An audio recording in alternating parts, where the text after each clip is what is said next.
الحمد لله رب العالمين والصلاة والسلام على رسوله الكريم أما بعد فأعوذ بالله من الشيطان الرجيم بسم الله الرحمن الرحيم يا أيها الذين آمنوا لا تلهكم أموالكم ولا أولادكم عن ذكر الله ومن يفعل ذلك فأولئك هم الخاسرون وأنفقوا مما رزقناكم من قبل أن يأتي أحدكم الموت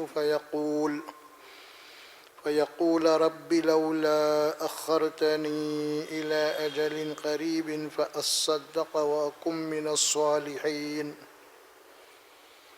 ولن يؤخر الله نفسا إذا جاء أجلها والله خبير بما تعملون صدق اللہ العظیم۔ یہ قرآن مجید کا 28واں پارہ ہے۔ سورہ منافقون کے 3 آیات جو ہے تلاوت کی گئی ہے، آیت نمبر 9، 10 اور 11۔ یہ آخری آیت ہیں سورہ منافقون کے، اور سورہ منافقون قرآن مجید کی سورت نمبر 63 ہے۔ سورہ منافقون 2 رکوعوں کے اوپر مشتمل ہے اور اس کے 11 آیات ہیں، اور یہ مدنی سورت ہے۔ ان 2 رکوعوں میں اس سورت کا نام سورہ منافقون ہے۔ سورت کے نام ہی سے یہ اشارہ مل رہا ہے کہ اس میں منافقین کا تذکرہ ہے۔ منافقین اللہ کے نبی صلی اللہ علیہ وسلم جب تک مکے میں تھے 13 سال، وہاں پہ آپ کا سابقہ منافقین سے نہیں پڑا، بلکہ منافقین کا وجود ہی نہیں تھا مکے میں۔ وہاں تو بالراست اہل مکہ سے مخاطب تھی، مشرکین سے مخاطب تھے وہاں پہ، لیکن چونکہ مدینے میں آنے کے بعد منافقین سے آپ کا سابقہ پڑا، اور وہ اس اعتبار سے کہ مدینے میں یہودی اور عیسائی بھی رہا کرتے تھے وہاں پہ، چنانچہ یہودیوں ہی میں سے وہ منافقین کا گروہ،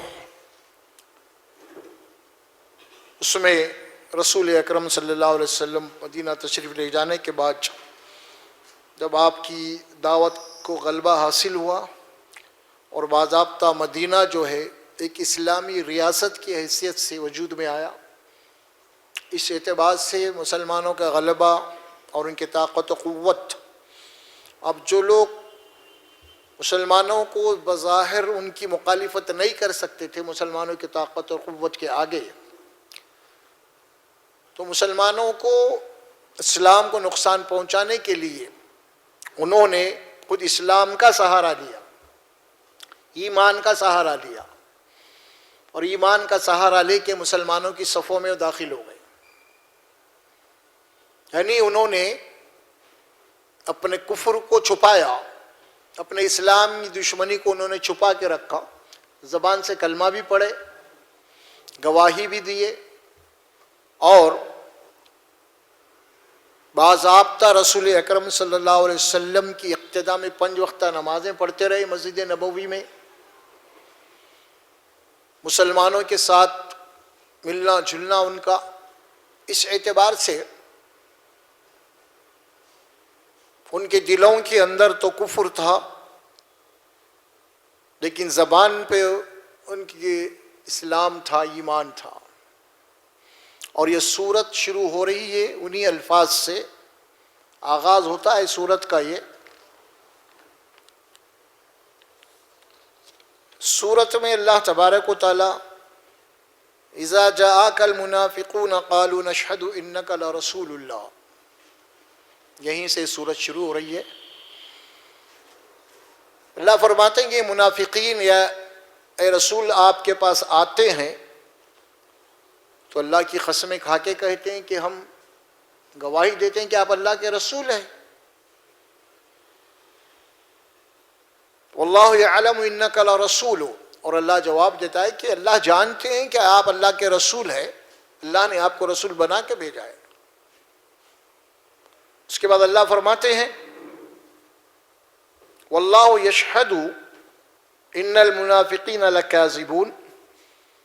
اب جب یہ منافقین گواہی دیتے ہیں کہ آپ اللہ کے رسول ہیں، اور اللہ اس بات کی گواہی دیتا ہے کہ منافقین جھوٹے ہیں، کہ دونوں کا بھی ساتھ لفظ لایا گیا شہادت کا، نشہد، ہم گواہی دیتے ہیں، کون؟ منافقین، کہ آپ اللہ کے رسول ہیں۔ لیکن اللہ کیا کہتے ہیں؟ واللہ یشہد، اور اللہ ہی گواہی دیتا ہے کہ ان المنافقین لکاذبون، کہ بے شک کہ منافقین جو ہے اپنے دعوے ایمان میں جھوٹے ہیں، جھوٹے ہیں۔ قرآن مجید میں ان کی بہت ساری تفصیلات آئی، سورہ نساء میں آئی، سورہ مائدہ میں آئی، سورۃ البقرہ میں ہے، سورہ آل عمران میں ہے، بہت سارے مقامات کے ان کی تفصیلات آئی، سورہ نور میں ہے منافقین کا ذکر، اور یہاں پہ تو ان کے نام سے ایک پوری سورت نازل ہوئی۔ اب چونکہ ہم نے اس سورت کے آخری آیات کو تلاوت کیا جس میں ایمان والے مخاطب ہیں، اب نفاق یا منافقت یا منافق، تین باتیں ہیں یہ۔ اب اس میں نفاق کی جو علامات ہیں، ایک تو عقیدے کا نفاق ہے اور ایک عمل کا نفاق ہے، یہ دونوں ہیں۔ عمل کے نفاق کے لیے تو قرآن حدیث شریف میں یہ بات واضح طور پہ بتا دی گئی ہے۔ اللہ کے نبی صلی اللہ علیہ وسلم فرماتے ہیں اگر کسی انسان میں، اگر کسی ایمان والے، یعنی جو ظاہر طور پہ ایمان کا دعویٰ کر رہا ہے، ایمان کا دعویٰ کرنے کے بعد اگر اس میں چار چیزیں پائی جائیں تو وہ پکا منافق ہے عملی طور پہ۔ وہ چار چیزیں یہی ہے، اس میں اللہ کے نبی نے فرمایا کہ جب بات کرے تو جھوٹ بولتا، امانت رکھے تو خیانت کرتا، اور امانت میں خیانت کرتا ہے، اور جب کسی سے بحث مباحثہ ہو جاتا ہے تو گالی گلوچ کے اوپر اتر آتا ہے، اور جب کسی سے وعدہ کرتا ہے تو اس کی خلاف کرتا ہے۔ یہ چار اگر کسی میں ہے تو اللہ کے نبی نے فرمایا وہ پکا منافق ہے، اور چار میں سے اگر ایک ہے تو وہ چاران منافق ہے، یا دو ہے تو آدھا منافق ہے، اس حدیث میں بات آتی ہے۔ اور اس کو دوسری حدیث میں اللہ کے نبی صلی اللہ علیہ وسلم فرماتے ہیں وَإِن صَامَ وَصَلَّى وَزَعَمَ أَنَّهُ مُسْلِمٌ، اگر یہ چار باتیں اس میں ہے مسلسل، اس کی روش یہی ہے اگر، تو اللہ کے نبی یہ فرماتے ہیں کہ اگر وہ یہ دعویٰ کر رہا اپنے متعلق کہ میں مسلمان ہوں، اگرچہ کہ وہ نماز پڑھتا ہو، روزے رکھتا ہو، اور یہ دعویٰ کرتا ہو کہ مسلمان ہوں، لیکن وہ مسلمان نہیں، وہ منافق ہے۔ بڑی ہی اس کے اندر رسول اللہ صلی اللہ علیہ وسلم نے جو بات فرمائی ہے، کیونکہ ایک آدمی کا صرف نماز پڑھنا اور یہ جناب علی اور اس کا جو ہے صرف روزے رکھ لینا یہ ایمان کی لیے کافی نہیں ہے، بلکہ اس کی عملی زندگی کیا ہے۔ اگر اس کی عملی زندگی میں یہ باتیں ہیں، نماز بھی ہے، روزہ بھی ہے، پھر اس کے بعد یہ بھی ہے، تو پھر وہ جو ہے منافق کی صفات اس کے اندر موجود ہے۔ اس اعتبار سے، اور نفاق کیا ہے اصل چیز؟ نفاق کہتے ہیں دراصل آدمی اندر کچھ ہے باہر کچھ ہے، اسے نفاق کہا جاتا ہے۔ یعنی اندر تو ایمان نہیں ہے اس کے، لیکن باہر ایمان ہے اس کا۔ یعنی باہر ایمان سے مطلب ظاہری اعمال ہے، کلمہ پڑھ رہا، نماز کو جا رہا، روزے رکھ رہا ہے، حج بھی جا رہا ہے، یہ سب ظاہری ہے نا، لوگوں کو دکھ رہا ہے سب، لیکن اندر کیا ہے وہ اللہ جانتا ہے۔ اندر جو ایمان نہیں ہے اور باہر اس کے اعمال اگرچہ کہ اسلام کی طرح مسلمانوں کی طرح ہیں، تو اندر ایک کچھ باہر کچھ، وہ نفاق، اسی کو کہا جاتا ہے نفاق۔ اس اعتبار سے اب منافقین کی اصل ان کی سوچ کیا ہے، کیوں ایسا کرتا ہے منافقین؟ اس میں یہ بات بتا دی گئی کہ منافق کے نزدیک ہمیشہ اس کے سامنے دنیا کا مفاد ہوتا ہے، وہ دنیا کے مفاد کے خاطر کچھ بھی کر سکتا ہے۔ یہ ہے بات اصل میں۔ اب ظاہر ہے کہ اب یہیں سے ایمان اور نفاق کے راستے الگ ہو جاتے ہیں۔ منافق کا پورا مطمع نظر، اس کا مقصد حیات کیا ہے؟ صرف دنیا کے مفادات، یہ ہے۔ لیکن ایمان کیا ہے؟ ایمان یہ ہے کہ مومن جو ہوتا ہے وہ آخرت کو سامنے رکھ کے دنیا کی زندگی گزارتا ہے۔ اگر کوئی ایسا عمل ہے اس کا،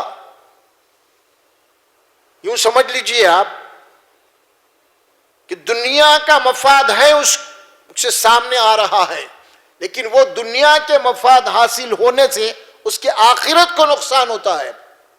اچھی طریقے سے سن لیجئے آپ، مومن وہ ہے اگر اس کو کوئی دنیا کا مفاد نظر آ رہا ہے اور اس مفاد میں کہ آخرت کا اگر نقصان ہے، تو مومن وہ ہے جو اس دنیا کے مفاد کو چھوڑ دے گا، آخرت کا نقصان نہیں کرے گا۔ منافق وہ ہے دنیا کے مفاد کو نہیں چھوڑے گا اور آخرت کو فراموش کر دے گا۔ وہ مفاد پرست ہوتے ہیں، اسی لیے ان کا پورا مفاد یہی تھا منافقین کا۔ اسی لیے اور منافقین کو اپنے مال، اپنے بیوی، بچے، یہ دنیا بڑی محبوب نظر آتی ہے انہیں۔ وہ اسی کو دنیا سمجھتے ہیں، اسی کو زندگی سمجھتے ہیں، اور یہ ان کی ذہنیت ہے، اس کی سوچ ہے، ان کی فکر ہے۔ اب اللہ تبارک و تعالی اب یہاں تک یہ بات کہی گئی اس میں، مکے میں رسول اللہ صلی اللہ علیہ وسلم ہجرت کر کے جانے کے بعد مکے سے مدینے میں، اور جو مہاجرین آپ کے ساتھ آئے تھے ہجرت کر کے، صحابہ کرام، یعنی وہ بالکل خالی ہاتھ تھے، وہ لوگ گھر دار، بیوی، بچے، اپنی جائیداد سب چھوڑ کے آ گئے تھے، وہ لوگ کوئی تھا ہی نہیں۔ اور پھر یہ مہاجرین جو تھے یہ تجارت پیشہ لوگ تھے یہ، اور مکے کے جو انصار تھے وہ ان کی معیشت جناب زراعت پہ تھی، ابھی زراعت کرنا بھی نہیں جانتے تھے یہ، اور یہ تجارت پیشہ تھے مکے کے لوگ۔ اب ظاہر ہے کہ جب ہجرت کر کے وہاں پہ چلے گئے تو رسول اللہ صلی اللہ علیہ وسلم نے وہاں پہ مدینے میں ایک بہترین کام کیا، قیامت تک کے لیے مثال ہے ساری دنیا کے لیے، قیامت تک کے لیے، اور ایسی مثال دنیا میں دوبارہ قائم نہیں ہو سکتی، نہ ہوئی آج تک۔ اللہ کے نبی صلی اللہ علیہ وسلم جتنے مہاجرین ہجرت کر کے مکہ چھوڑ کے مدینے میں آ گئے تھے، اب وہاں پہ سب سے پہلے مدینے مکے والے جو لوگ ہیں یہ تو بے روزگار ہیں۔ اب نبی کے معنی یہ نہیں کہ خالی نماز پڑھا دے رہے ہیں، حج کرا دے رہے ہیں، کچھ تسبیح لے کے، نہیں، نبی کے معنی یہ ہے کہ معیشت بھی کیا ہے بتانا پڑے گا۔ تو رسول اللہ صلی اللہ علیہ وسلم نے مدینے میں انصار اور مہاجرین کے درمیان میں مواخات کروائی۔ مواخات کے معنی میثاق ہے، ایک انصار اور مہاجرین میں بھائی بندی کروائی۔ چنانچہ آپ نے مدینے کے جو انصار تھے مومنین، اور مکے سے جو لوگ ایمان لا کے آئے تھے، اور کچھ لوگوں کو اللہ کے نبی نے جو انصار تھے مدینے والے صحابہ، تو ان کو مہاجرین صحابی دے دیے اور کہا کہ یہ آپ آج سے آپ کے بھائی ہیں۔ اسی طرح تقسیم کر دیے سارے مہاجرین کو، آپ انصار میں یہ آپ کے بھائی، یہ آپ کے بھائی، یہ آپ کے بھائی، اور خوشی خوشی سارے انصار جو ہیں ان کو لے کے چلے گئے اور جا کے گھر کے اندر اپنے بیویوں سے افسروں سے کہا کہ یہ آج سے ہمارے بھائی ہیں. اور یہاں تک بات آئی تاریخ میں احادیث میں یہاں تک الفاظ آتے ہیں کسی انصار نے کہا کہ آپ میرے بھائی, اللہ کے نبی نے فرما دیا ہے یہ میرے ایک سے زیادہ 2 بیوی 4 بیوی اس زمانے میں جو تھے کہ آپ کو جو پسند ہے میں طلاق دے دیتا ہوں, آپ نکاح کر سکتے ہیں. اتنی قربانی تھی ان کی. کہ کچھ صحابی تو یہ ہے کہ انہوں نے اپنے باغ کو لے کے گیا, کھیتی باڑی کو, اور لے کے جا کے کہا کہ یہ میرا باغ ہے کھجور کا, آپ ہمارے بھائی ہیں, اللہ کے نبی نے حکم دیا ہے, لہٰذا یہ باغ آج سے آدھا ہمارا آج سے تمہارا. اسی میں ایک صحابی ہیں عشرہ مبشرہ سے حضرت عبد الرحمن بن عوف رضی اللہ تعالیٰ عنہ, یہ بھی مہاجر تھے, اور رسول اللہ صلی اللہ علیہ وسلم نے ان کو بھی ایک انصار صحابی کے حوالے کر دیا کہ آپ سے بھائی ہیں, اور لے کے گئے. انہوں نے جا کے کہا کہ یہ گھر ہے, یہ ساز و سامان ہے, یہ میری کھیتی باڑی ہے, اس میں یہ جو ہے اس میں سے آدھے آپ کے آدھے میرے آج سے, کیونکہ آپ میرے بھائی ہیں. تو اس وقت بڑی پیاری بات کہی عبد الرحمن بن عوف نے کہ اللہ تبارک و تعالیٰ آپ کے مال و اولاد میں اور مزید برکت عطا فرمائے. مجھے یہ بتا دو کہ یہاں پہ مدینے میں بازار کہاں لگتا ہے, کیسے لگتا ہے, کیا بہرحال تفصیلات پوچھی انہوں نے. بس مجھے نہیں چاہیے ساری چیزیں. تو بہرحال وہ گئے اور مدینے کے سارے جس انداز میں وہاں پہ بازار لگتے تھے فلاں تھے وہ بتا دیا انصار صحابی نے, اور انہوں نے وہاں پہ تجارت شروع کی. اور بالکل جسے ہم پنیر کہتے ہیں نا, وہ پنیر کی تجارت شروع کی انہوں نے. الحمدللہ پنیر کی تجارت کرتے کرتے ان کے اندر اتنی اللہ نے برکت عطا فرمائی کہ مدینے کے سب سے بڑے تاجر بن گئے. وہ مدینے کے سب سے بڑے تاجر بن گئے. تو چنانچہ جب یہ اس قسم کے حالات جب منافقین دیکھ رہے تھے, کون یہود و نصارہ جو تھے وہاں پہ, کیسی قربانی دے رہی ہے, کاشتکار تھے وہ لوگ. اور جنابی بعض صحابہ تو جنابی علی مدینے کے جو ہے وہ خود بھی غریب ہے, برابر ان کو اپنے ساتھ رکھے ہوئے ہیں. رسول اللہ صلی اللہ علیہ وسلم کے پاس لا رہے ہیں, صدقات لا رہے ہیں, زکوٰۃ لا رہے ہیں, ادا دے رہے ہیں کہ بہرحال تقسیم و انصار یعنی مہاجرین میں جو غریب ہیں ان کے اندر. تو اس وقت انہوں نے جو باتیں کہی ہیں اللہ سبحانہ و تعالیٰ یہاں پہ اس کو بتایا ہے. یہ دیکھیے اب آپ آیت آتی ہے اس میں, ہم الذین یقولون لا تنفقوا علی من عند رسول اللہ حتی ینفضوا. یہ وہی منافقین ہیں جنہوں نے یہ کہا تھا کہ جو لوگ رسول اللہ صلی اللہ علیہ وسلم کے پاس اپنے مال لا کے جمع کر رہے تھے, انہوں نے کہا, روکا ان کو, کیا بے وقوفی کر رہے ہو, تم کو خود کھانے کو نہیں ہے, برابر تم لے کے جا کے رسول اللہ کے پاس مال دے رہی ہے. سوچو ذرا, تمہارے بھی بیوی بچے, اب یہ منافقین ان کو بھٹکا رہے ہیں. سوچو ذرا تمہارے بیوی بچے مستقبل کیسے حالات ہوتے, کیا اس قسم کی باتیں پیدا ہوتی ہے نا. تو وہ مکے کے انصار جو تھے وہاں پہ یعنی مدینہ کے منافقین, یہ ان لوگوں کو جنابی جا کے ورغلا رہے تھے. ہم الذین لا تنفقوا علی من عند رسول اللہ حتی ینفضوا. تم مال مت خرچ کرو, تم مال خرچ کر رہے, تم اگر رسول اللہ صلی اللہ علیہ وسلم کو یہ مال وغیرہ دینا بند کریے, خود بخود یہ مجمع چھڑ جائے گا, یہ لوگ پھر واپس چلے آئیں گے. یہ تم پال رہے ہیں ان کو. یہ بات انہوں نے کہی کہ کتنی بڑی بات تھی یہ جو اللہ نے یہاں پہ نقل کیا منافقین کی. آپ اندازہ لگائیے, آپ سوچئے, بات ایسی نہیں تھی یہ کہ مدینے کی حد تک محدود تھی, قیامت تک کے لیے اس کے اندر سبق ہے نا, ہمارے لیے بھی اس کے اندر سبق ہے نا. ہمارے لیے کیا سبق ہے اس کے اندر؟ ہم قرآن کو پڑھتے ہیں تو ہم اپنے لیے پڑھنا چاہیے. قرآن میں پڑھتا ہوں تو میرے لیے پڑھنا چاہیے کہ میرے لیے کہ قرآن کیا دے رہا ہے احکامات. یہ نہیں کہ ہم اس کو ایک تاریخی طور پہ پڑھ کے جناب یعنی پڑھ کے بھول جاتے ہیں. حکم تو دے رہا ہے قرآن, فرمایا کہ اس میں بات ہے. اللہ سبحانہ و تعالیٰ فرماتے ہیں دیکھیں اس کے جواب میں اللہ کیا فرماتے ہیں, اگر تم دینا بند کر دو تو خود یہاں سے ختم ہو جائیں گے, چھٹ جائیں گے یہ مجمع. اللہ نے جواب دیے وَلِلَّهِ خَزَائِنُ السَّمَاوَاتِ وَالْأَرْضِ. ارے زمین اور آسمان کے خزانوں کا تو مالک اللہ ہے. یہ جواب آ رہا ہے. وَلَكِنَّ الْمُنَافِقِينَ لَا يَفْقَهُونَ. منافقین کی اتنی سمجھ کہاں ہے. جو مال سے محبت کرتا ہے اس کو سمجھ نہیں رہی تھی, اس کو یاد رکھیے, اس کی بڑی محدود سوچ ہوتی ہے, میں, میرے بیوی, میرے بچے, ختم. بڑی محدود سوچ ہوتی ہے اس کی. اور وہ اپنے مال میں سے دوسروں کو دینا اس کو ناگوار گزرتا ہے. میری محنت میرا پیسہ میں کیوں دوں بھائی, دیا بھی تو ایک بھیک کی طرح دے دیتا ہے, ایک خیرات کی طرح دے دیتا ہے. اور بھیک اور خیرات اسلام میں تصور نہیں ہے اس کا. قرآن میں آپ جہاں بھی کسی کو مدد کر رہے ہیں مالی, تو قرآن میں اللہ تبارک و تعالیٰ فرمایا حق للسائل والمحروم, یہ حق ہے ان کا تمہارے مال میں. بھیک نہیں دے رہے تم انہیں, اللہ نے تمہیں دیا ہے, ان کو دینے کے لیے دیا ہے. یہ تمہارا امتحان ہو رہا ہے اس سے. اللہ چاہیں گا تو ظاہر ہے کہ ان کو بھی دے گا, لیکن امتحان لیا جا رہا ہے ہر مال والے سے, امتحان ہے یہ. اور فرمایا وَلِلَّهِ خَزَائِنُ السَّمَاوَاتِ وَالْأَرْضِ وَلَكِنَّ الْمُنَافِقِينَ لَا يَفْقَهُونَ. لیکن منافقین کیا اتنی سمجھ کہاں ہے انہیں, ان کی سوچ تو یہی محدود ہے کہ جناب میں, میرا مال ہے, میرے بیوی بچے, بس ختم, کسی کا اور کسی کے اندر کوئی رائٹس نہیں, کوئی حق نہیں ہے. یہ ان کی بات ہے. تو یہاں یہ باتیں ساری سمجھانے کے بعد اب اللہ سبحانہ و تعالی ایمان والوں کو مخاطب کر کے جناب یہ کچھ خطاب کر رہے ہیں.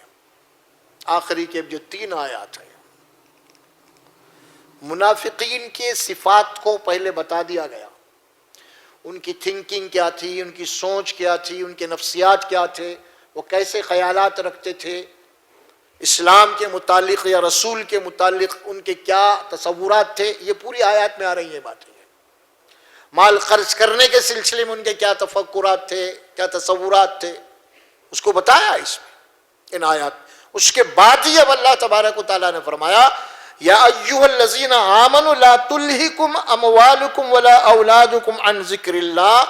اے ایمان والو, اے مومنو, کہیں تمہاری مال اور تمہاری اولاد کہیں تم کو اللہ کی یاد, اس کے احکامات سے غافل نہ کر دے.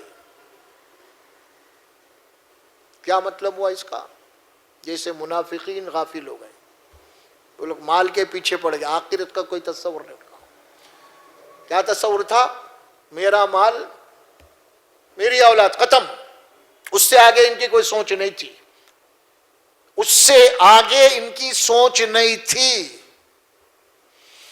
وہ بات بتائی جا رہی ہے آج کہ نفسیات کے سمٹمز منافقین کے ہیں. یہ ابھی ایمان والوں کا ذکر بتایا کہ کیسے ان کے اثار و قربانیاں تھے مدینے میں آنے کے بعد, کیا کیا انصار جو ہے ان کے لیے اپنی قربانیاں دی ہیں. ان کے لیے اثار و قربانی اسلام کا جو دوسرا نام ہے اصل میں, وہ اثار و قربانی ہی ہے اصل میں.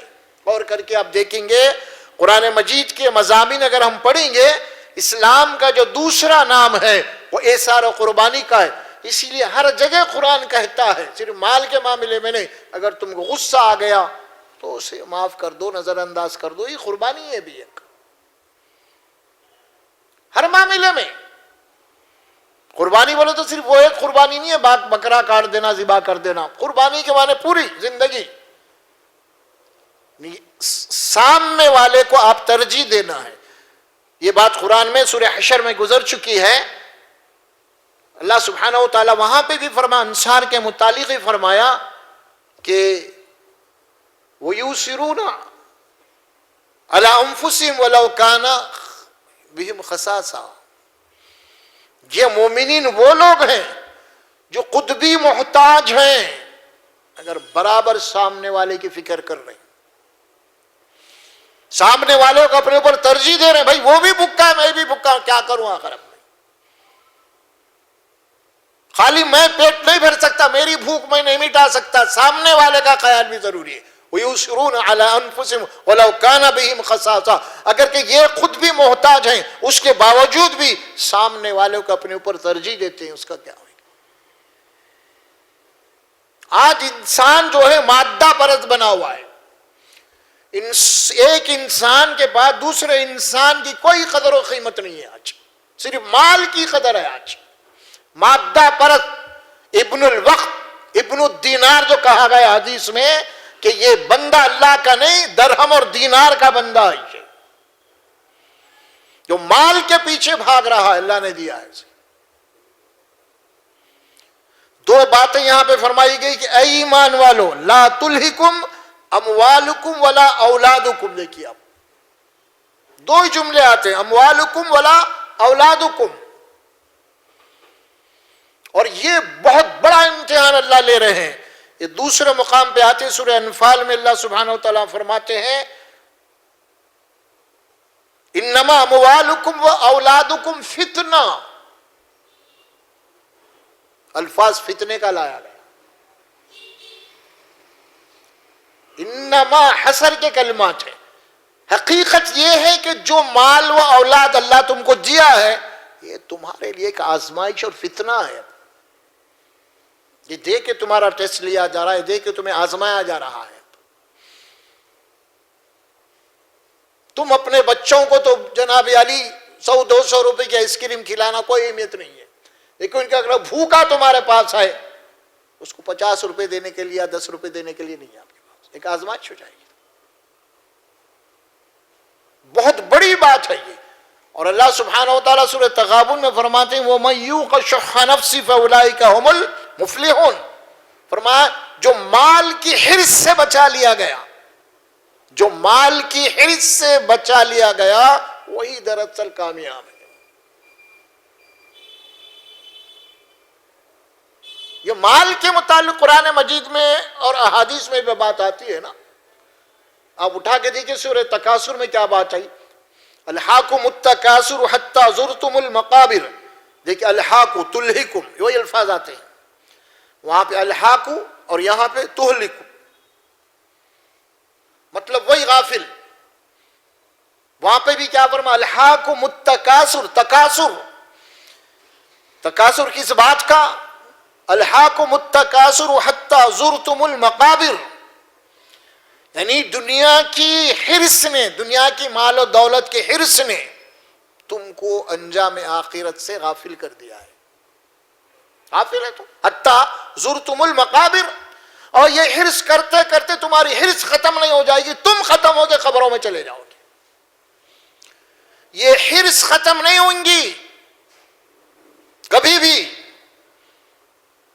بتائیے آج اللہ کیسا نقشہ کھینچا. آج اس حرص میں آج دنیا کے اندر کون سا انسان ہے سوائے خالص مسلمان مومن کو چھوڑ کے جو اس حرص سے بچا ہوا ہے؟ بتائیے آپ.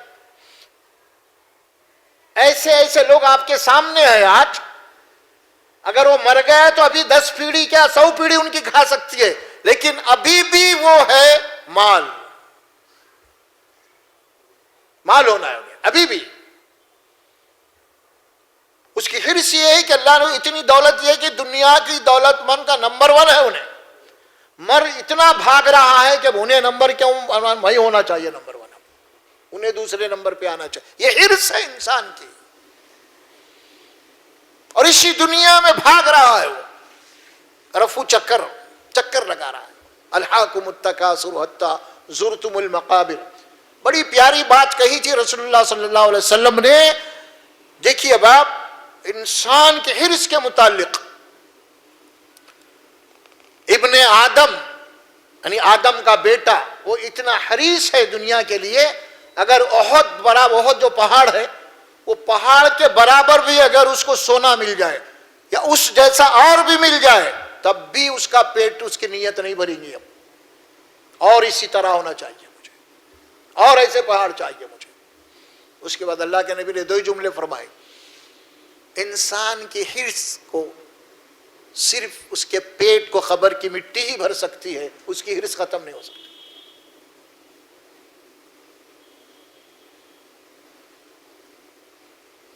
وہ رسول اللہ صلی اللہ علیہ وسلم وَيُعَلِّمُهُمُ الْكِتَابَ وَالْحِكْمَةَ، یعنی قرآن کی جو تعلیم دے کے اور تم کو جو حکمت کی باتیں بتاتے ہیں، اور حکمت کی باتیں کیا ہے؟ تمہارا دل و دماغ کا تزکیہ کرتے ہیں. اصل اندر کا جو دل ہے نا، یہی ہوتی ہے محبت، اس کا تزکیہ کرتے ہیں. اور جب تک اس کا تزکیہ نہیں ہوگا اس وقت تک فلاح نہیں ہے، جنت نہیں ہے. اللہ کلیئر کر دیے قرآن میں قد افلح من تزکا. جو اپنے اندر اور باہر کو پاک کر کے آیا اسی کے لیے کامیابی ہے. خالی صرف ظاہری طور پہ نمازیں پڑھ رہے ہیں، حج پہ حج کر رہے ہیں آپ، اس کے لیے کامیابی نہیں ہے. کامیابی تو اس کے لیے ہے جو اپنے اندر اور باہر کا تزکیہ کیا، پاک کیا اپنے نفس کو، اپنے دل کو. اس لیے رسول اللہ صلی اللہ علیہ وسلم فرماتے ہیں،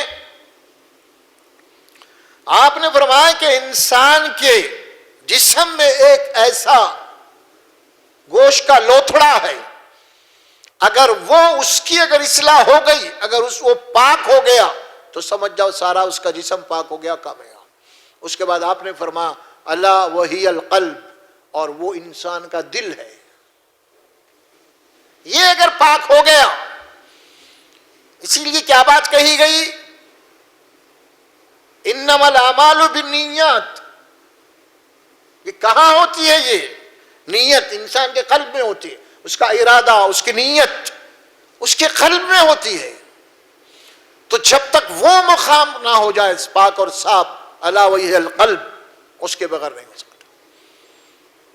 اسی لیے رسول اللہ صلی اللہ علیہ وسلم نے دعا کی، اللہم آتی نفسی تقواہا، اے اللہ تو مجھے نفس کو تقوی عطا کر، وزکیہا، اس کو پاک کر دے، وانت خیر من زکاہا، تو بہترین پاک کرنے والا ہے، انت ولیہا و مولاہا، تو اس کا مولا ہے، تو اس کا سرپرست ہے۔ یہ نبی دعا کر رہے ہیں۔ ہمارے پاس یہ تصورات ہے کہ بس ہمارے پاس شرک نہیں ہے، بدعت نہیں ہے، ہماری نجات ہو جائیں گی، یہ دھوکہ ہے۔ صحابہ کرام کے پاس تو نہ تو شرک تھا اور نہ تو بدعت تھی، مگر وہ پھر بھی آخرت کے تصور سے لرز جاتے تھے، لرز جاتے تھے وہ صحابہ کرام۔ اور اس لیے یہ تزکیہ اللہ کے نبی جو دعا کر رہے ہیں خاص طور پہ، تو یہاں جو بات کہی گئی ہے، لا تلہکم اموالکم ولا اولادکم عن ذکر اللہ، عن ذکر اللہ، اللہ کا ذکر سے غافل نہ کر دیں کہیں۔ مال و دول کی محبت، اولاد کی محبت کہیں تمہیں اللہ کے ذکر سے، اللہ کی یاد سے غافل نہ کر دیں۔ اصل عبادت اللہ کی یاد ہے۔ اقیم الصلاۃ لذکری، اللہ فرماتے ہیں نماز اسی لیے قائم کرو تاکہ اللہ کی یاد آ جائے۔ اللہ کی یاد سے مراد کیا ہے؟ ہمیشہ اللہ کی یاد تازی رہنا آپ کے پاس، اسی سے ذکر اللہ کہتے ہیں۔ اللہ کا ذکر، تمام تسبیحات اسی کا ذکر ہوتی ہے، اسی کی شان، اسی کی قدرت، اسی کی عظمت بیان کی جاتی ہے، ذکر اللہ۔ اور ذکر اللہ، پورا قرآن ذکر اللہ ہے۔ یہ اگر ہم یہ ترجمہ کر لیں ذکر اللہ کا، تمہاری مال، آل و اولاد کہیں تمہیں قرآن سے غافل نہ کر دے، ذکر اللہ ہے قرآن، کہیں تمہیں آخرت سے غافل نہ کر دے، کہیں تمہیں اللہ تبارک و تعالیٰ کی بندگی و اطاعت سے غافل نہ کر دے، کہیں تمہیں آخرت کے جواب دہی کے تصور سے غافل نہ کر دے۔ کہیں یہ دنیا کی محبت، لا تلہکم اموالکم ولا اولادکم، یہ دو کا نام لیا گیا ہے قرآن مجید میں۔ اور یہ بات بھی سورہ کہف میں اللہ سبحانہ و تعالیٰ فرماتے ہیں، المال والبنون زینت الحیات الدنیا۔ بڑی پیاری بات کہی اللہ نے، المال والبنون، یہاں اولاد کا لفظ ہے، وہاں پہ بنون کا لفظ ہے۔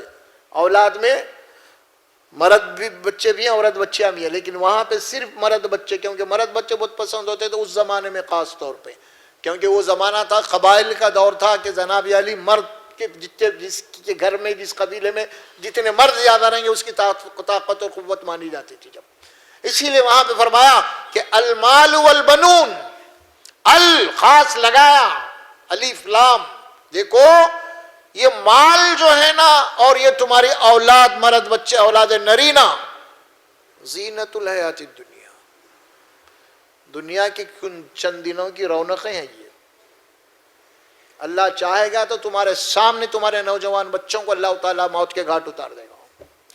اللہ چاہے گا تو تمہیں جو دولت اللہ نے دیا ہے گھنٹوں میں تم کو اللہ فقیر بنا دے گا، کوئی مسئلہ نہیں ہے اس کا۔ یہ ایک زینت ہے، حقیقت نہیں ہے۔ المال والبنون زینت الحیات الدنیا والباقیات الصالحات خیر عند ربک ثوابا وخیر عملا۔ دیکھو باقی جو چیز رہنے والی ہے نا، وہ ہے تمہارے اعمال اصل میں، المال نہیں ہے، اولاد نہیں ہے، کیونکہ کل حشر کے میدان میں نہ تو مال کام آ سکے گا نہ تو اولاد کام آئیں گی۔ اللہ قرآن میں واضح طور پہ فرما دیے ہیں یوم لا ينفع، فرمایا کہ اس دن بنون کا لفظ ہے نا، تمہارے بیٹے تمہارے کام میں آنے والے ہیں۔ تو بہرحال یہ ایک نفسیاتی معاملہ ہے، یہ ہر زمانے میں رہا ہے، یہ انسان کو مال اور اپنی اولاد سے محبت، اور اسی محبت میں انسانوں نے دنیا کے اندر کئی لاکھ جناب کئی خون بہا دیے ہیں۔ میری اولاد، میرا تخت، میرا تاج، میرے بعد میرا بیٹا ہی بیٹھنا فلاں، اب اس میں کیسے ہو گئے؟ میری اولاد کو ملنا حکومت، اب سمجھ میں آئے؟ یا اس کے بعد مر گئے، وہاں پہ عام دنوں میں ایسا معاملہ بھی ہے، بابا بہت بڑی دولت چھوڑ کے گیا لوگ، اب بڑا بھائی ہے، بڑا بھائی، مائے بھائی سب بعد میں سب دیکھا جائے گا تمہارا۔ اب یہاں کئی قتل ہو گئے، پھر اب چھوٹے بھائی کو بڑے بھائی کا قتل کر دیے، کتنے ایسے مل رہے مال، فتنہ، یہ فتنہ ہے، فتنہ۔ المال والبنون، اور یہاں فرمایا اموالکم ولا اولادکم عن ذکر اللہ۔ ایک حدیث میں آتی ہے بات، انسان دیکھیے کیسے نفسیاتی کمزوریاں رسول اللہ صلی اللہ علیہ وسلم بتاتے ہیں۔ انسان بوڑھا ہو جاتا ہے، لیکن دو چیزیں ایسی ہیں، جس دو چیزوں کی خواہش اس کے اندر جوان رہتی، وہ بوڑھی نہیں ہوتی۔ انسان بوڑھا ہو جاتا ہے لیکن دو ایسی خواہشات ہیں جو وہ بوڑھی نہیں ہوتی، وہ جوان رہتی ہے۔ وہ کیا ہے؟ ایک تو ہمیشہ زندہ رہنے کی فکر ہے، اور دوسرے مال کی فکر ہے۔ آخرت میں انسان جیسے جیسے بوڑھا ہوتا ہے، ضعیف ہوتے چلے جاتا ہے، مال کی محبت اور بڑھتی ہے اس کو اکثر۔ خیر آج تو دیکھو، پرانے زمانے میں دیکھتے تھے کہ بڈھے ہو جا ہوتے تھے، یعنی مال کو ایسا دبا دبا کے آخری بڈھے ہیں، کھانا نہیں آ رہا، پینا کھلا رہے ہیں، جانے کچھ بھی نہیں، اتنے کنجوس بخیل تھے۔ مرنے کے بعد جناب یعنی ان کا بستر نکالے تو وہاں سے پیسے نکل رہے ہیں، اشرفیاں نکل رہی ہیں، وہ فلاں نکل رہے ہیں، ان کے تکیے میں سے نکل رہے ہیں، ان کے فلاں سے نکل رہے ہیں۔ بڈھا ہو گیا، حالانکہ بولنا نہ بھائی دیکھو ہے رکھا ہوں میں تمہارے لیے، نہیں، آخر وقت تک بھی نہیں۔ آج بھی بہت ایسے کچھ معاملات ہر زمانے میں رہے ہیں۔ اسی لیے فرمایا نا، دو باتوں کو اللہ تعالیٰ پوائنٹ آؤٹ کر کے، لا تلہکم اموالکم ولا اولادکم عن ذکر اللہ۔ اچھا، اللہ نے یہ بات تو بتا دی ہے نا، پھر اس کے بعد کیا فرمایا؟ وَمَن يَفْعَلْ ذَلِكَ فَأُولَٰئِكَ هُمُ الْخَاسِرُونَ۔ دیکھو یہ حقیقت تو اللہ نے بتا دی ہے تمہیں، اب اس کے باوجود بھی اگر کوئی وہی خواہش رکھتا ہے جس اللہ تبارک و تعالیٰ نے جسے روکا ہے، اسی کو بنیاد بناتا ہے، وہی تصورات ہے اس کے، تو پھر چند دن کی یہ دنیا ہے، اس کے بعد تم ہمارے پاس آنے والے ہو۔ جب آئیں گے ہمارے پاس تو یہاں پہ آنے کے بعد سوائے خسارے کے کچھ بھی تم کو ملنے والا نہیں ہے، خاسرون ہو جاؤ گے تم، خسارہ ہوگا تمہارا، تم خالی ہاتھ آئے، اب تم سب وہاں چھوڑ کے آ گئے۔ تم اگر تم وہاں رہتے ہوئے بھیجتے تو اگلی آیت وہی آ رہی ہے، اس کے بعد میں خسارہ ہوگا، تمہارا نقصان ہوگا، اور پھر اس نقصان کی تلافی، اس کو ریکور کرنے کے لیے کوئی راستہ نہیں ہوگا، وہاں پہ کوئی مہلت نہیں ہوگی۔ اب حکم دیا جا رہا ایمان والوں کو، وَأَنفِقُوا مِمَّا رَزَقْنَاكُم مِّن قَبْلِ أَن يَأْتِيَ أَحَدَكُمُ الْمَوْتُ۔ اب حکم کیا دیا جا رہا؟ اب خرچ کر لو، اللہ نے جو کچھ بھی تمہیں دیا ہے، من قبل ان یأتی احدکم الموت، خرچ کر لو اس سے پہلے کہ تم میں سے کسی کی موت آ جائے۔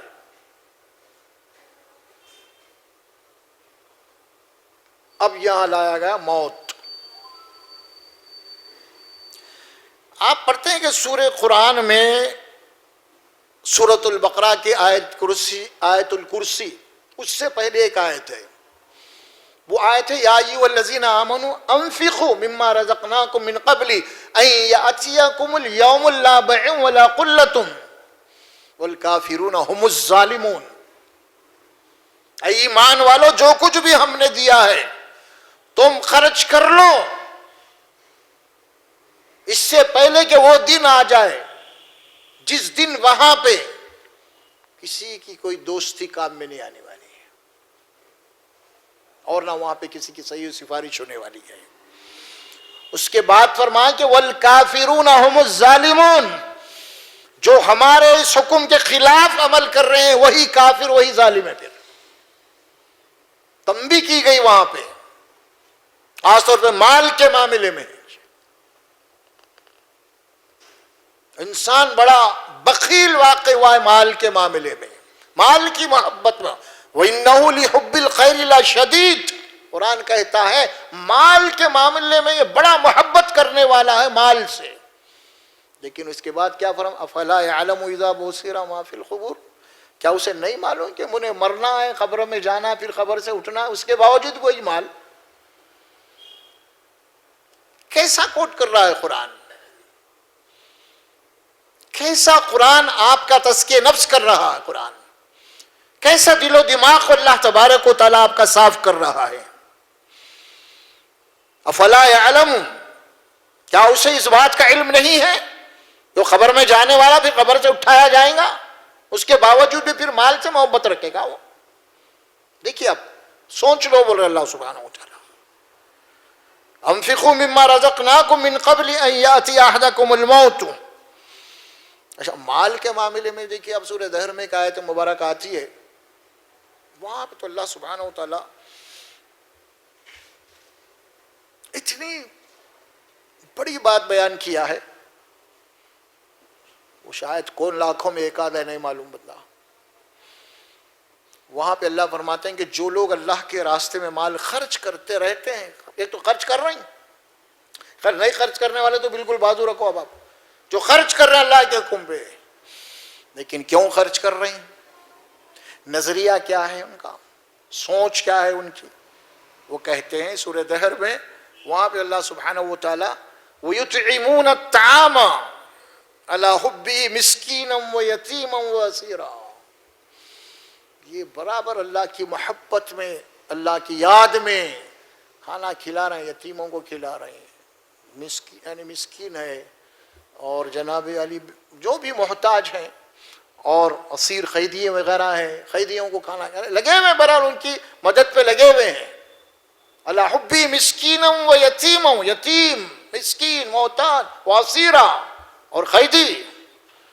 اور اس کے بعد اللہ تعالیٰ کیا بات بیان کیا، اس کے بعد کیا کہتے ہیں وہ لوگ، مال پہ مال خرچ کر رہے ہیں یہ لوگ برابر، لیکن ان کی نیت کیا ہے، اندر ان کا دل کتنا پاک ہے، ان کے دل کی قلبی کیفیت کیا ہے، ان کا تزکیہ نفس ہو چکا ہے۔ اللہ فرماتے ہیں ان کے متعلق کیا فرمائے؟ انما نطعمکم لوجہ اللہ، جو کچھ بھی ہم تمہاری مدد کر رہے ہیں صرف اللہ کی رضا کے لیے کر رہے ہیں، صرف اللہ کی رضا، لوجہ اللہ۔ اس کے بعد جملے آ رہے ہیں قرآن کے، لا نرید منکم جزاء ولا شکورا، جو کچھ بھی ہم نے تم کو کھلایا پلایا، جو بھی ہم تمہاری مالی مدد کیے ہیں، ہمیں قطعی منظور نہیں ہے، ہم تم سے نہ تو شکریہ چاہتے ہیں اور نہ تم سے کوئی بدلہ چاہتے ہیں، صرف اللہ کی چاہت، صرف اللہ کی رضا ہے۔ لا نطعم، فرمایا لا نرید منکم جزاء ولا شکورا انما نطعم لوجہ اللہ۔ اس کے بعد ہی فرمایا انا نخاف من ربنا یوما عبوسا قمطریرا، یہ جو ہم کام کر رہے ہیں ہم کو ایک دن کا خطرہ لگا ہوا، جس دن اٹھائے جانے والے، وہ خطرناک دن ہوگا بڑا، اس دن کو سامنے رکھے ہم کام کر رہے ہیں، شاید ہم بچ جائیں اس دن۔ ان کی کیفیت کو بتایا ہے، اور یہی اللہ کو مطلوب ہے اصل میں۔ تزکیہ نفس اسی کا نام ہے کہ انسان کوئی کام بھی کرے تو وہ اللہ کے لیے کرے، اس کا ذاتی مفاد نہ ہو، اس کی شہرت نہ ہو، اس کا دکھاوا نہ ہو، اللہ کے لیے کرے کام۔ کوئی بھی کام کرو، آپ کسی کی مدد کر رہے ہیں، آپ فلاں فلاں، اسی لیے دیکھیے آپ اللہ تبارک و تعالیٰ فرض عبادات کو چھوڑ کے باقی کی ساری نفل عبادتوں کو فرمائے کہ تم اندر کرنا، ہو لوگوں کو دکھاتے ہوئے نہیں کرنا۔ یہ جتنی بھی نفل عبادتیں ہیں آپ کو گھر میں زیادہ اجر ہے اس کا، اور سب سے زیادہ جو عبادت ہے رات کی، سب سو رہے ہیں تم، اللہ اور تمہارا دونوں کا واسطہ ہے، کوئی ڈسٹرب نہیں، کوئی نہیں، دوسروں کو دیکھنے والا کوئی نہیں ہے، وہی ہے. اور روزے کی یہی کیفیت ہے، کوئی دیکھنے والا نہیں ہے. اللہ کے لیے تم بھوک رکھ رہے، پانی پی سکتے تم، لیکن نہیں پی رہا اللہ. تو یہی ہے اصل میں تزکیہ نفس. اور یہ بات مال دے کے اللہ سبحانہ و تعالیٰ فرماتے ہیں مال خرچ کر رہے ہیں. مال خرچ کرنے والوں کو حکم دیا یا ایھا الذین آمنوا لا تبطلوا صدقاتکم بالمن والاذی کالذی ينفق رئاء الناس. اے مومنو، جو کچھ بھی تم صدقات خیرات کر رہے ہو،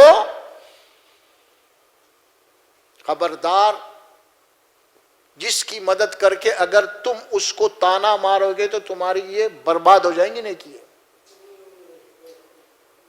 کیا فرمایا اللہ؟ لا تبطلوا صدقاتکم بالمن والاذی کالذی ينفق مالہ رئاء الناس. من کے معنی ہے کہ تم نے اگر کسی کی مدد کی ہے تو اس کے اوپر اپنا احسان مت جتاؤ بار بار، اور احسان جتا کے اس کو ذہنی تکلیف مت دیو. والاذی کالذی، اذی کے معنی اس کو اذیت مت پہنچاؤ. وہ بھی نفس رکھتا ہے، وہ بھی عزت نفس والا ہے، اللہ نے اس کو مجبور بنایا ہے، امتحان اس کا بھی ہو رہا ہے. لیکن اللہ نے تم کو مال دیا تو اس کو مال دے کے اس کو تانا مت مارو، احسان مت جتاؤ، اور احسان مت جتا کے اس کو تکلیف مت دیو نفس کے. اس کے بعد اللہ فرماتے ہیں کہ مال دے کے احسان کرنا یا تانا مارنے سے بہتر تمہارے لیے کیا ہے.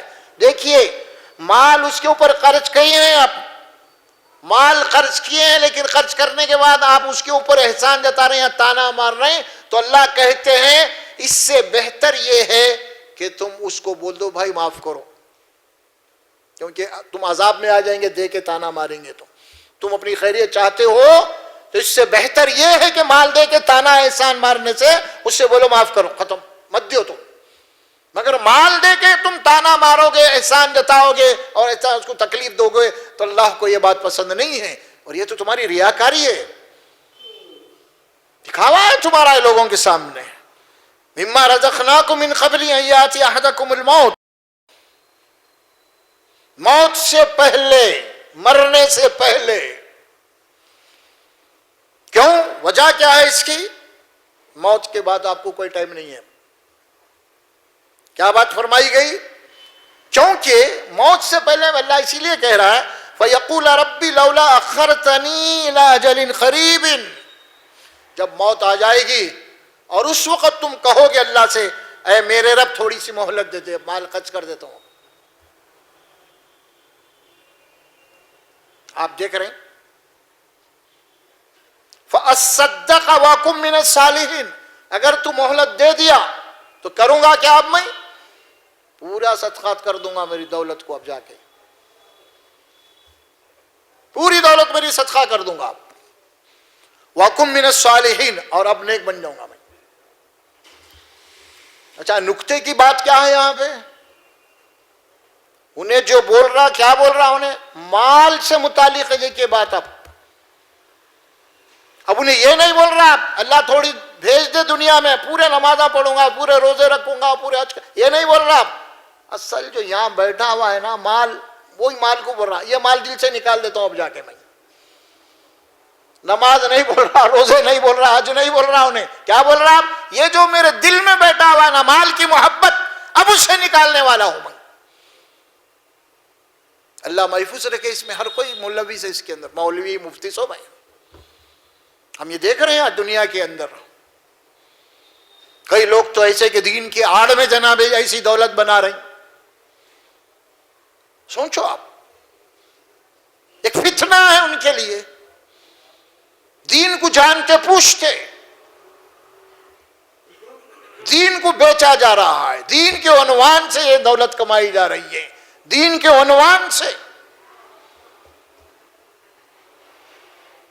کیا ہوئے گا اس وقت ان کا؟ سوچیے. آج ہم دیکھ رہے لوگوں کو،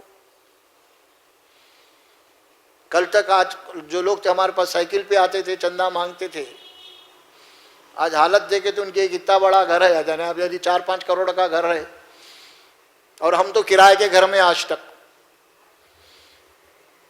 اور کمال ہے، چندہ دینے والا کرائے کے گھر میں ہے اور چندہ دینے والا ذاتی گھر میں ہے.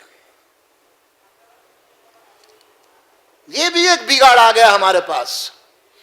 یہ بنی اسرائیل کے جو علماء تھے ان کی نفسیات ہے یہ.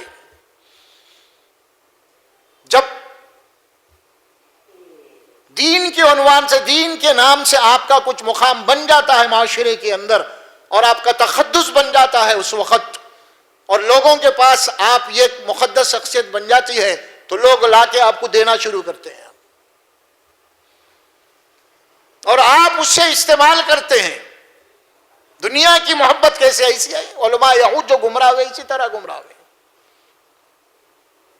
اسی لیے مال کی جو محبت ہے بہت فتنہ آئی ہے، اسے محفوظ رہنا چاہیے ہمیں۔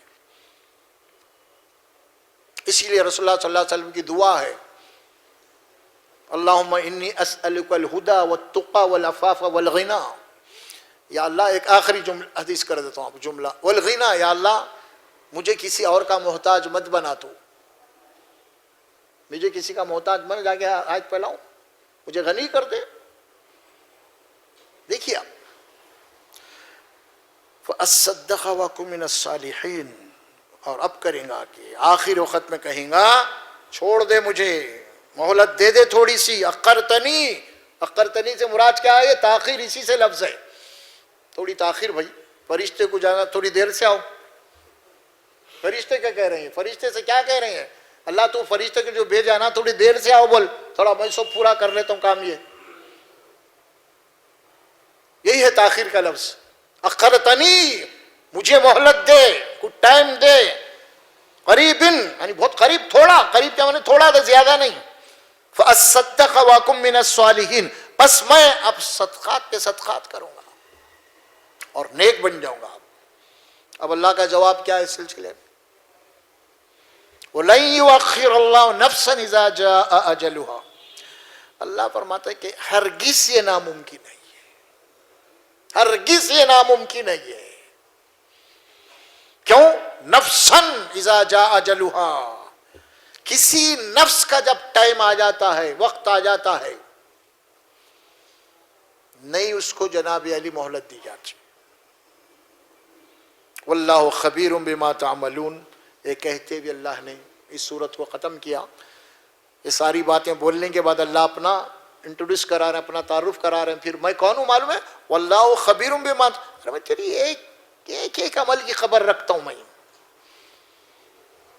تیرے ایک عمل کی میں خبر رکھتا ہوں۔ کیوں؟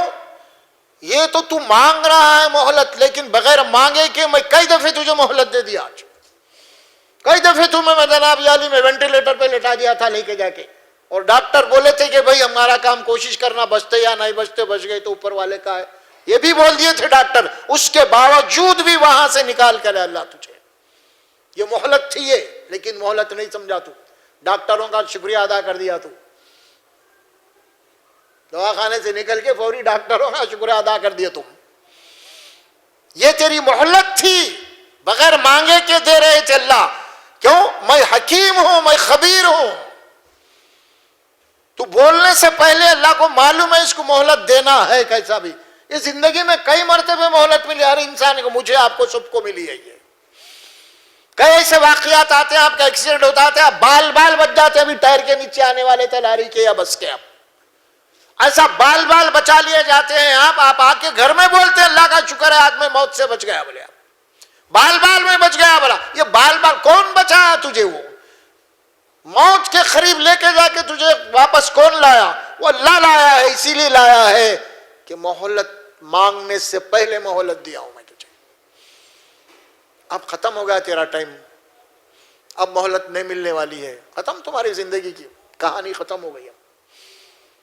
اب تو قیامت کے دن تمہیں اٹھنا ہے، حساب دینا ہے، اس کے بعد پھر جنت یا جہنم، دو ہی فیصلے ہونے والے ہیں کل۔ اصل معاملہ تو یہی ہے، آخر یہی بات بتا دی گئی سورہ منافقین کے آخری رکوع میں۔ اللہ تبارک و تعالیٰ نے جھنجھوڑ دیا ہے آپ کو تسلیوں میں نہیں رکھا، خوش فہمی میں نہیں رکھا۔ اللہ انہوں نے وہ کر لو ثواب، یہ کر لو ثواب، قرآن یہ بات کرتا ہی نہیں۔ پہلے دیکھو کہ تم عذاب سے بچ رہی یا نہیں، ثواب تو بعد میں ہے، پکڑ میں آ رہی نہیں اللہ کی، تم یہ دیکھو پہلے، تم بچیں گے تو جنت میں جائیں گے نا۔ تم پہلے جنت بول رہی، قرآن کہے نہیں پہلے جہنم سے بچو پھر جنت۔ ہم کیا کر رہے ہیں؟ خالی ثواب ثواب، جنت جنت، وہ پڑھ لو اتنے درخت لگ رہے ہیں، وہ جھاڑا لگ جا رہے ہیں. ارے جنت یارو، جنت کے معنی گھنے باغات کے. لوگ آواز و بیان کر رہے ہیں، یہ پڑھو ایک درخت نکلے گا، وہ پڑھو ایک جھاڑ اٹھے گا. کیا بنجر زمین ہے کیا جنت کی؟ ارے عجیب و قسم کی باتیں بولی جا رہی ہیں بھائی. سمجھ میں آ رہا؟ مسجد پہ ٹھہر کے جناب عمر کے سامنے اس قسم کی باتیں بیان، بے تک کی باتیں بیان کی جا رہی ہیں، جس کی کوئی اصل ہے نہ جس کی کوئی نقل ہے. عجیب حالات ہیں ہمارے. کیا کر دیا دین کو پورا بدل کے رکھ دیا ہے. جب اللہ کی کتاب ایک بات بولتی ہے اور ہم ایک بات بولتے ہیں. اللہ کی کتاب ایک بات بولتی ہے، ہمارے واز بیان کرنے والے ایک الگ باتیں کہتے ہیں.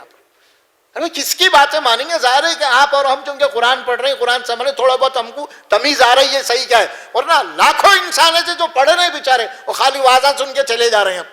وہ گمراہ ہو رہے ہیں تو اس کے ذمہ دار کون ہے پھر؟ اب اسی لیے بات دین کی بولنے سے پہلے دین کیا ہے پہلے علم حاصل کرو. قرآن پڑھو، پہلے قرآن پڑھ کے کوئی بات بولو. قصے کہانیوں کا دین نہیں ہے یہ. اللہ سبحانہ و تعالیٰ انسان کو جو پیدا کیا ہے اس کا ایک اپنا پروگرام ہے اللہ سبحانہ و تعالیٰ کا. اور وہ کیا ہے قرآن میں بتا دیا اس کو اللہ سبحانہ و تعالیٰ. ہم تم دنیا میں بھیج رہے امتحان کے لیے، اور وہاں پہ کیا کیا امتحان دینا، کیسے کیسے حالات پیدا ہوں گے تمہارے لیے، اور شیطان کس طریقے سے تمہارے اوپر وار کرے گا، وہ ساری باتیں آ رہی ہیں قرآن میں. اس سے تو قرآن ہمیں بتا رہا ہے نا، اس سے ہمیں سمجھنا ہے اصل میں.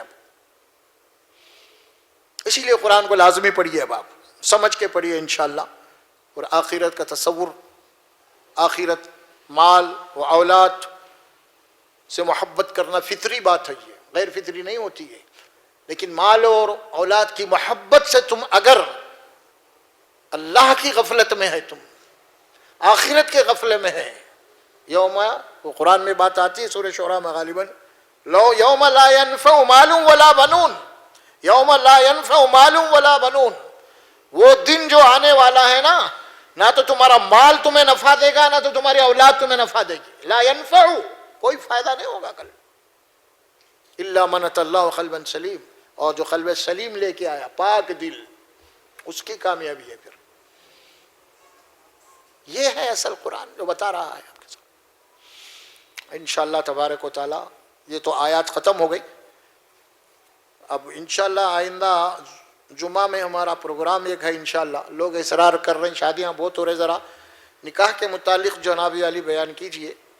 تو انشاءاللہ ہم کل آنے والے جمعہ میں انشاءاللہ اسلامی نکاح کیسے ہوتا ہے، کسے کہتے ہیں، اس کے اوپر انشاءاللہ ذرا تفصیل سے گفتگو کریں گے. ہم خاص طور پہ خواتین سے گزارش کہ وہ بھی آئیں اور اپنے ساتھ اور خواتین کو بھی لے کے آئیں، اور ذرا جلدی آ گئے تو اچھا ہے، کیونکہ ذرا وہ معاملہ تھوڑا ٹائم زیادہ لگے گا اس میں. بارک اللہ لی ولکم فی القرآن العظیم ونفعنا وإیاکم بالآیات والذکر الحکیم. اقول قولی ھذا استغفر اللہ لی ولکم ولسائر المسلمین برحمتک یا ارحم الراحمین.